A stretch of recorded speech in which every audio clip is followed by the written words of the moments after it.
Hello class. We've got a video here that's something that actually I show to all of the history students who take any of my classes. So it's got to sit here by itself so that we can talk about the core of how it is that history gets done. We're going to talk about a couple of different things here today. So let me bring up a PowerPoint for you to follow along with while I'm talking off to the side of the screen. What you have here that I want you to take a look at is about primary and secondary records and how we do historic interpretation. This is a little bit more complicated, honestly, than what I'm going to make it sound like it is in this video, but this is a freshman level course. I want to try to keep it as straightforward and easy for you to do as possible while walking you through an example of what I'm talking about when I talk about three specific things: primary records, secondary records, and historic interpretation. So here is the main difference between primary and secondary sources. When historians do any of our work, we need evidence. Evidence lets us know that what we're talking about is a logical conclusion with proof behind. Just like a scientist needs their facts and they need their data, mathematicians need to perform their proofs so that you know that their conclusions are accurate. Historians rely on primary and secondary sources to prove what we want to say about the past. What the difference between a primary and a secondary record is very straightforward. I can read what's on the screen in front of you, but let me just summarize it. And if you need to, pause right now and read through it on your own so that my explanation makes sense. I'll pause a moment. Okay, some of you may have paused and looked at it. Most of you are probably just going to rely on me to summarize for you, and that's fine. A primary source is anything that we're studying in history created by the people we're studying at the time period we're studying. A secondary source is created by a historian who is looking at a primary source and then attempts to interpret or analyze that source, right? This is very straightforward. If you're going to walk into my office on campus and you find my diary sitting out on my desk and you read through it, that is a good primary source about the life of Edmund LeClaire if you're studying that. If you then decide that you are going to write a newspaper story in the student newspaper, the Agora, that news story that's using my diary entries becomes a secondary source. Primary sources are most useful to historians because that is the real heart of what happened with the people it happened to. But secondary sources are also extremely important because different people are going to look at the primary sources and come to different conclusions and write about those conclusions in the secondary sources. And so secondary sources include encyclopedias, biographies, monographs, which are books on one particular topic, academic dissertations. You know, I wrote an academic dissertation on the Ku Klux Klan and a second dissertation on comic books in the 1960s. These were secondary sources I put together by looking at primary sources of evidence. Most journal articles that are peer-reviewed, meaning they're looked at by other academics, are good examples of secondary sources. Most published books that are published by what we would call university presses or are reviewed again by academics. The graphic in front of you says, except those discussed in column 1. So please make note of what those differences are here. And that's pretty simple. It's pretty straightforward. The only time this can get confusing might be if you're sitting in a class where you're looking at a historic record that might be 100 years old, and let's say it's James Madison writing about the ancient Roman Emperor Augustus. Is that a primary record or a secondary record? Now we need to be careful because it depends on what our purpose is. If we're studying James Madison, It's a primary record because it tells us here's what James Madison thought about Augustus, and we can draw some conclusions about that. If, however, we're reading this as a history of Augustus written by James Madison, well, so always ask yourself, is this thing that I'm studying created by the people I'm studying at the time I'm studying them? If it is a yes to that question, you're dealing with a primary source. If it's a no to that question, you're dealing with a secondary source. So the next question we have to ask is essentially, are there other forms of information we can get? And yes, there are. There are the bad, wicked, naughty sources of information that you really should avoid, particularly in this class, but anytime you're doing any kind of actual academic research. First and foremost, Wikipedia. We all love Wikipedia. I can get lost sometimes links on Wikipedia and reading all sorts of things. But keep in mind, Wikipedia is not peer reviewed. And I had mentioned previously that things that are peer reviewed, books and journals, are more reliable sources than things that are not peer reviewed. Peer reviewed means it's looked at by other academics who have a great deal of knowledge on the topic that's being discussed. And if it's peer reviewed, then you can assume, but not always, that it's reliable. Wikipedia can be edited by just about anybody, and therefore it's not really a reliable source. If you were studying the history of Professor Edmund LeClaire and you found a Wikipedia page about me, it might say wonderful, glowing things about what a great human being I am, but it may only do that because I wrote it. You won't know whether I did or not, and therefore you can't quite trust it. Whereas maybe it says these horrible things, accusing me of wicked and foul crimes, and can you trust that? Not really, because it could have been written by a student who took one of my classes and just didn't like me because he didn't get a good grade because he didn't study hard enough. And so Wikipedia, let's be careful with this. Dictionaries can also be a problem. I put this on the list because students love to use dictionaries. I often point out words have very specific meanings. And of course, dictionaries are where we can ascertain what those meanings are. But it can be a problem in a history course because sometimes I'm using a word in a way that historians define differently than, say, Webster's dictionary defines it. And so do be careful if you're looking at a dictionary, trying to figure out what a word means, that you're paying attention to how that word plays out in the field of history. Do historians use it in the same way that the dictionary is using it? If you're looking at a historical record that's a primary record, does the word mean in that period of time what it means today? And so do be careful sometimes when you're looking at dictionaries. Another source of information that a lot of us use, and I want you to watch out for, is your quote unquote uncle who watches MSNBC or Fox News. All right, many people have very strong opinions about things. And to be completely blunt, opinions are a lot like assholes. Everyone has one, and they almost always stink.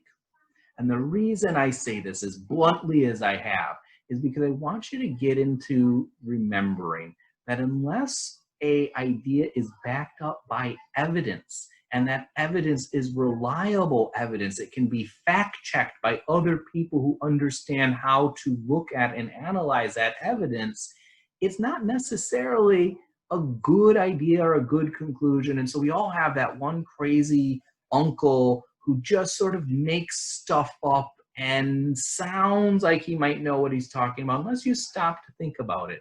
I'll give you a wonderful case in point.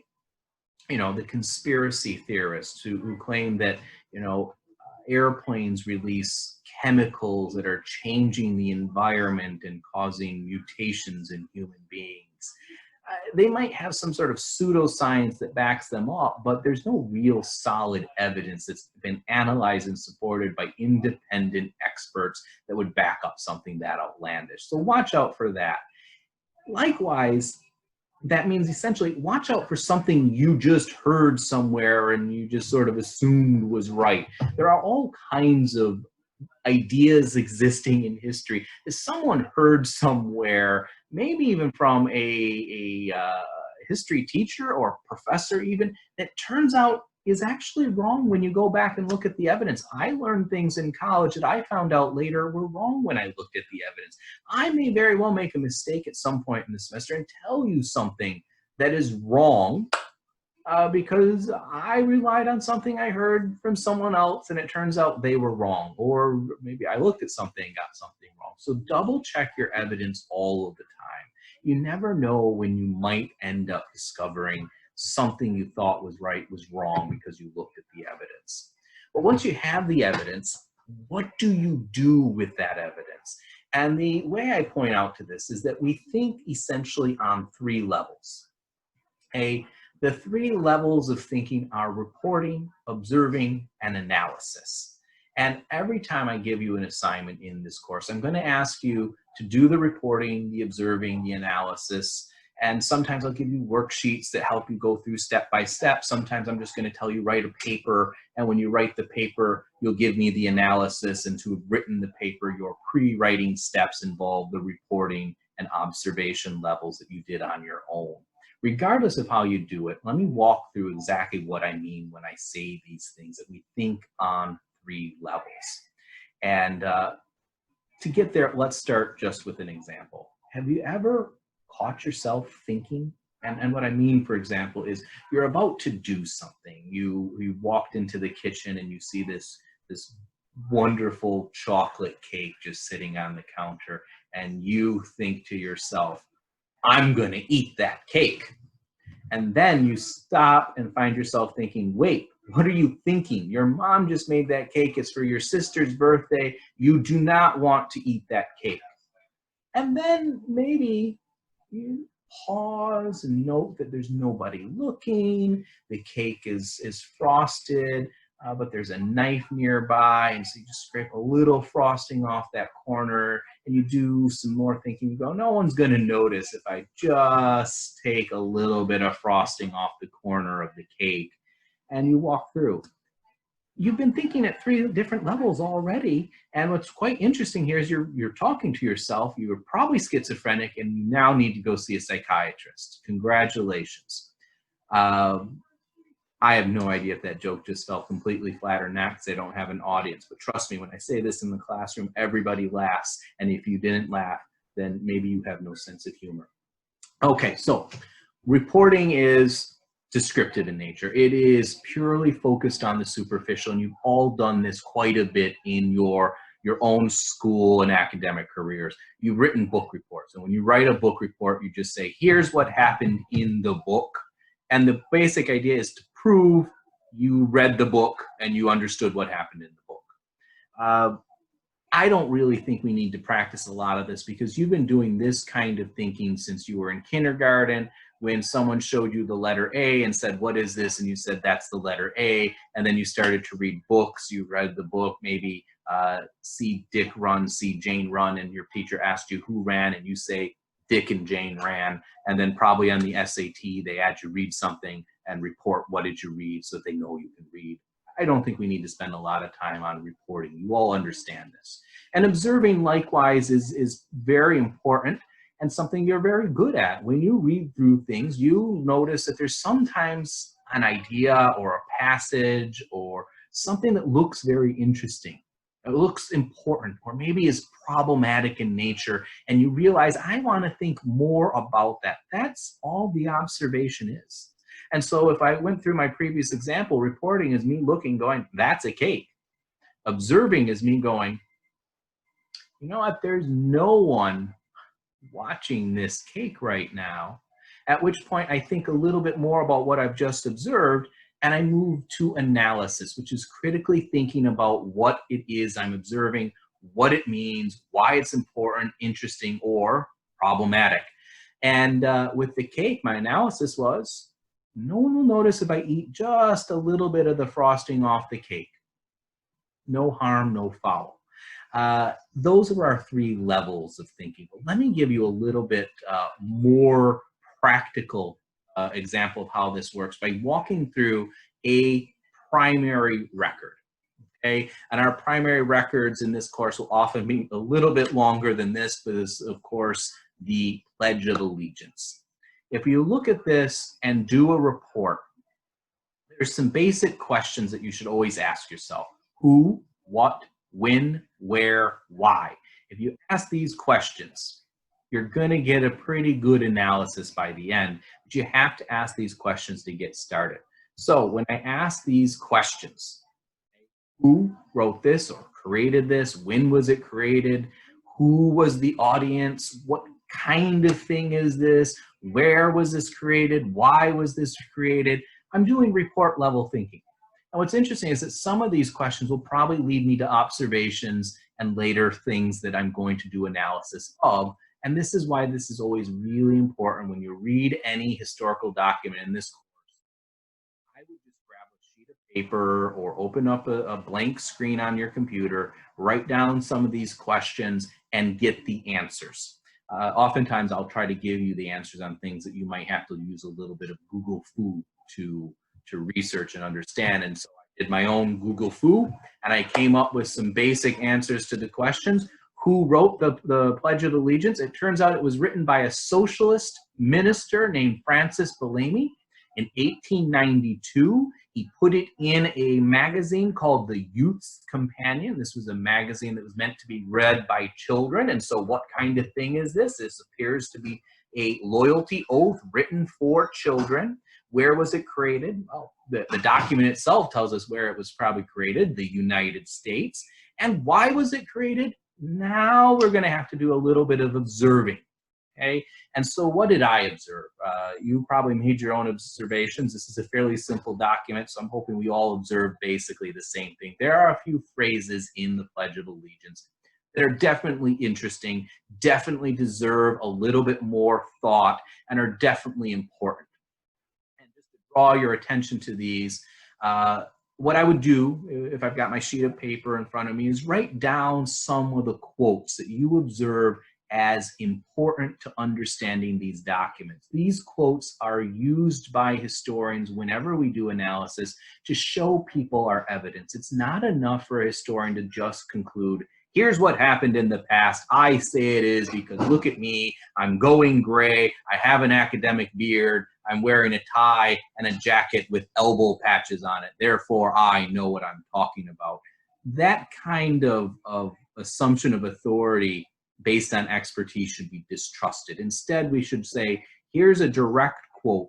This direct quote indicates whatever the conclusion or argument I'm trying to make. And so let's take some observations. First of all, one of the phrases in here, pledge to the flag of the United States. That tells us what the document is. It's a pledge to the flag of the United States and the nation for which it stands. There's the lines, one nation, under God, and there's another word in there, the word indivisible. Okay? And if we look at this, this is all stuff that I might want to think a little bit more about. And I did a little bit more research because good history always involves quite a bit more research than you might imagine. The joke goes that many people become history professors because they're introverts. They like to avoid people. They like to avoid parties that the business majors go to. We like to sit in the library and read things written by people who have been dead for centuries. And so I did a little bit more research because I like doing research. The words pledge to the flag of the United States were actually added to Bellamy's oath in 1923. The phrase one nation under God was added in 1954. And the word indivisible has been in the pledge from the very beginning. So I've already observed three things I think are important, and I think I would like to try to figure out what do these words tell me about the nature of the Pledge of Allegiance. Why was it created? Okay? And these are the fundamental questions when we're doing analysis.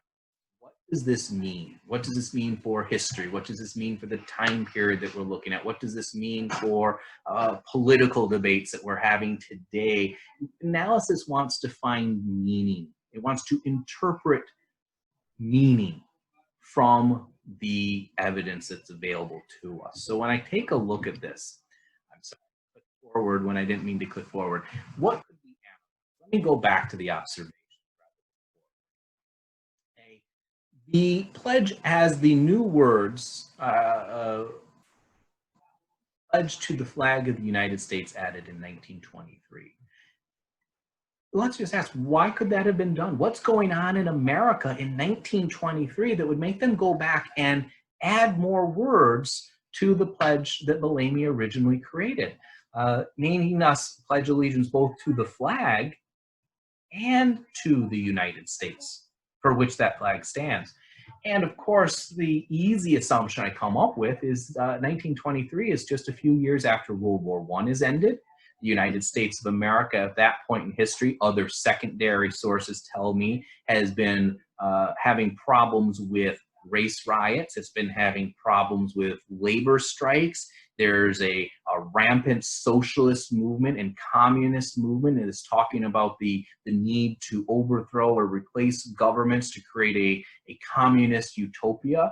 The 1920s feel a lot like 2020s. There's also the Spanish plague going on. So sometimes history does certainly not repeat itself, I would say, but at least rhymes. And so maybe these extra words were added to give another layer of loyalty to the pledge, to drive home how serious the symbol of the pledge was, not just to the nation, but also to the symbols of the nation, that we did not want to risk detracting from their almost sacred quality with protests or socialism. And again, that's interesting because the original author of the allegiance was a socialist. Okay, and so this is telling us that perhaps in the 1920s there was some conflict with socialism and loyalty, and maybe socialists were no longer seen as loyal. Maybe this pledge was no longer seen as sufficiently ironclad. And again, this is the fascinating thing about doing analysis. You don't know if you are 100% correct. You just have to go, do these ideas make sense? Do I have enough evidence to support the conclusions that I'm making? So we come down to the second thing I'd observed, the phrase "one nation under God," which a little bit more research on Google. Don't ever really research on Google. What a horrible thing to do. But poking around on Google, certainly, I found the phrase "one nation under God" was added in 1954 with the urging of President Eisenhower. What's going on in 1954? Well, the United States of America in 1954 is fighting the Korean War. And our enemy in the Korean War are, of course, the North Koreans, who are supported by the Russians and the Chinese, who are both communist nations, who are atheistic. They do not believe there is a God. It's part of their official government stance. And one perhaps way in which we can make sure that the communists and socialists, who we're increasingly seeing as enemies in the 1950s, won't take our oath. Okay? And one way we can differentiate ourselves as Americans is to add that phrase, "one nation under God," to emphasize our Christian, European heritage, which is really quite interesting because, of course, the pledge was originally created by a socialist and a minister at that. Things have definitely changed from the time the Pledge of Allegiance was officially written to the 1950s. We can see now evidence that the nation of America has changed. Socialists, rather than being people who would pledge allegiance in the 1890s when this was written, are now seen as dangerous people, right, who are our enemies. We're at war against them. However, religion remains important to us. A third thing that I had observed was simply that wonderful phrase, "indivisible." Where did that come from? You know, I don't know for sure. I don't know for sure about any of this stuff, meaning I'm 100% certain. Instead, what I'm saying is I have plenty of evidence that makes me reach particular conclusions. And here are the evidence I might hope for, point towards for the phrase "indivisible" being in the Pledge of Allegiance really comes from the fact that when this was written in the 1890s, we're only 30 years away from the American Civil War, in which a group of people hell-bent on the idea that they should be allowed to own other human beings and sell other human beings and rape other human beings and murder other human beings, called themselves the Confederates and tried to divide this nation to create their own Confederate States of America. And rather than allow that to happen, Abraham Lincoln raised up an army, invaded their states, and forced them through military conquest to acknowledge that slavery would be abolished in this nation. And here is this socialist minister 30 years after this happened. We have many of the veterans of the Civil War just starting to collect their pensions. And he is making the simple point that this is an indivisible nation to which we should all owe loyalty. So perhaps the Pledge of Allegiance was originally created with the idea of helping us find our common American loyalty after the bloody Civil War. It was a reminder that we are one nation, whether we liked it or not, indivisible. And then, just 30 years later, after the horrors of World War I, and in an America that was racked by polarization in its political systems and social systems, very much like it is still today, we added a pledge to the flag as well, to the symbols of America. And then 30 years later, we find ourselves on the brink of nuclear war with an enemy in the form of the Soviet Union. And we add in the phrase under God to further strengthen both that pledge and our identity. Is this what the Pledge of Allegiance was created for? I don't know. I hope I convinced you. I hope my evidence was sufficient. That's the way we're going to do things in a history course. That's analysis. It's bringing together the evidence, multiple strands of evidence to try to arrive at a logical conclusion. There is one more thing, a fourth level of thinking, but it's not something that we do in the first portion of this course. Synthesis is when you take a combination of primary records and secondary records and analyze them all together. So you take the evidence from the original primary record, you take the ideas of other secondary records that have talked about what this Pledge of Allegiance is, and you put this all together into your own idea now. That's synthesis, and this is now operating on one of the higher levels of thinking.